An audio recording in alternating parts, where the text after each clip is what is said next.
From a broader perspective, the place of newspapers has also been questioned recently with the rise of digital news. What do these figures say about news consumers in South Africa?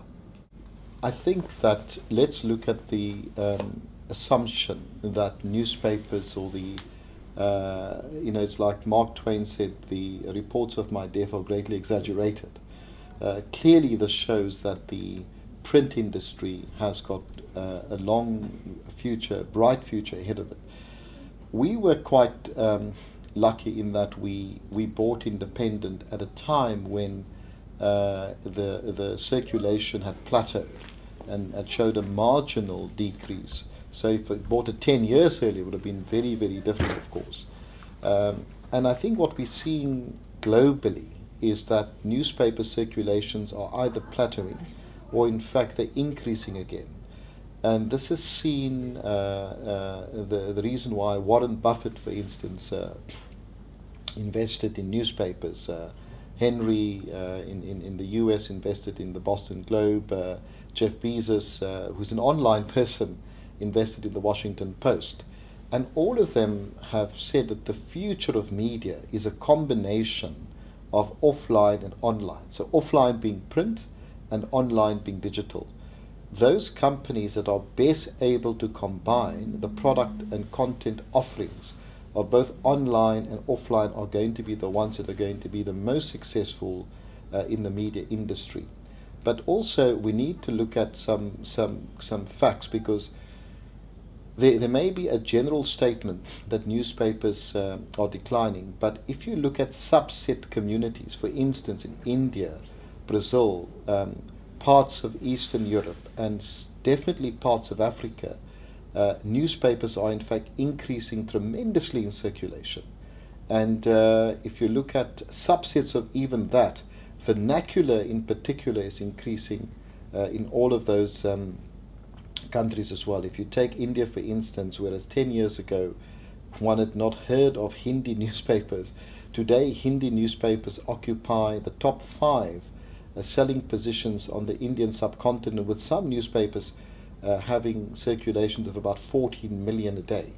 So we as independent understand that the future is not just in combining our print publications with online, but also within the subset of our print publications, vernacular is an important growth area. What are the areas that need the most focus going forward? Well, I think the important thing about any business, or in fact about whatever you do in life, it's always about improving.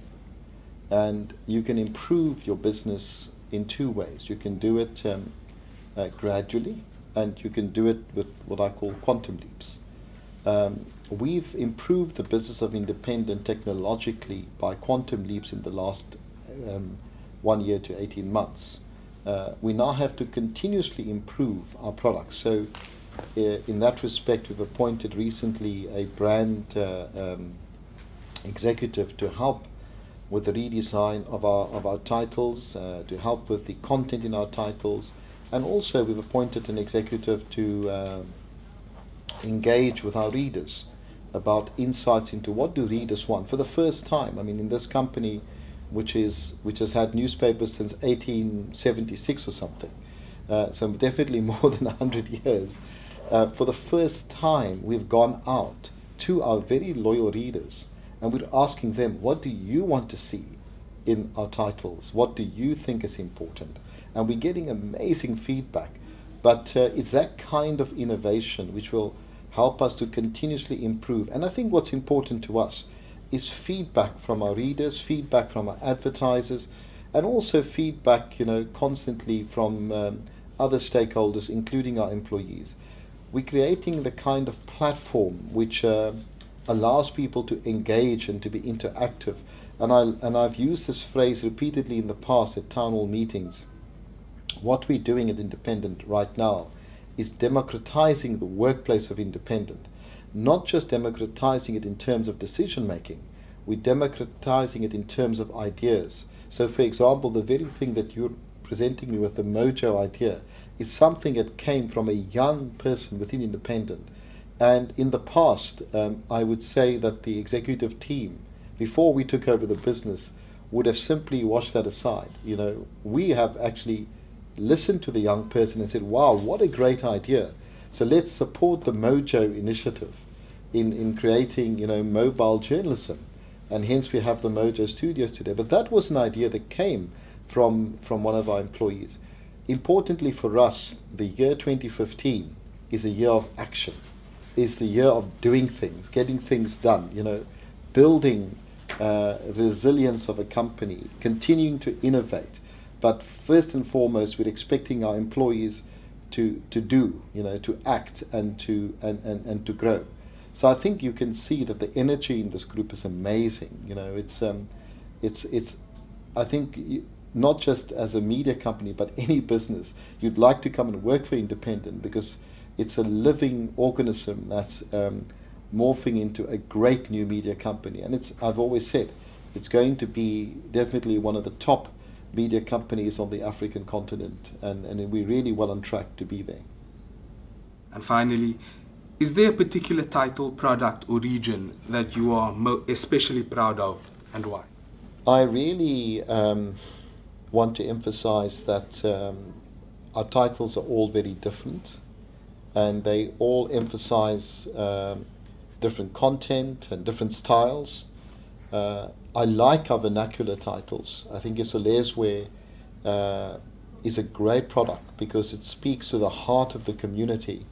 I've had many people coming to me telling me they spend sometimes 2.5 hours traveling every day to and from work, and their only real pleasure is reading Isolezwe in the trains or, you know, on the buses or taxis. I think that's great because we're providing a valuable service to our communities. We're also giving people an opportunity to read in their own language, and we're reinforcing the cultural imperatives of the language and the systems, etc. So I think for me, I like that. We are connecting with ordinary South Africans. I don't believe that media and content and news should be the preserve of the very rich and exclusive to the very rich.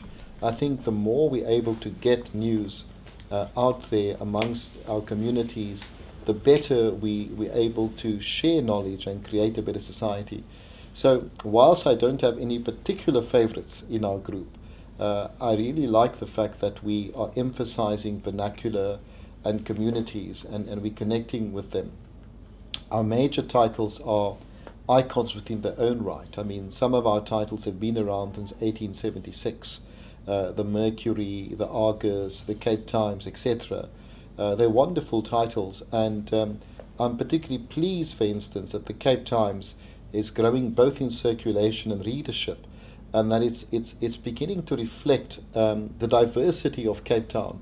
Cape Town is the city in which I stay, and sometimes it's very easy to feel that you don't belong in the city because of its very stratified structure, where black people still stay out in the remote areas of the Cape Flats, and predominantly white people stay in the main parts of the city, in the Atlantic seaboard and southern suburbs. And I think in some way, through our media, we are able to get those communities together, and we're able to get them to better understand each other. And by having that understanding, you create a shared future for the country. And I think I like the fact that the Cape Times, the Argus, in particular, are beginning to play that role in Cape Town, because our future is a shared future.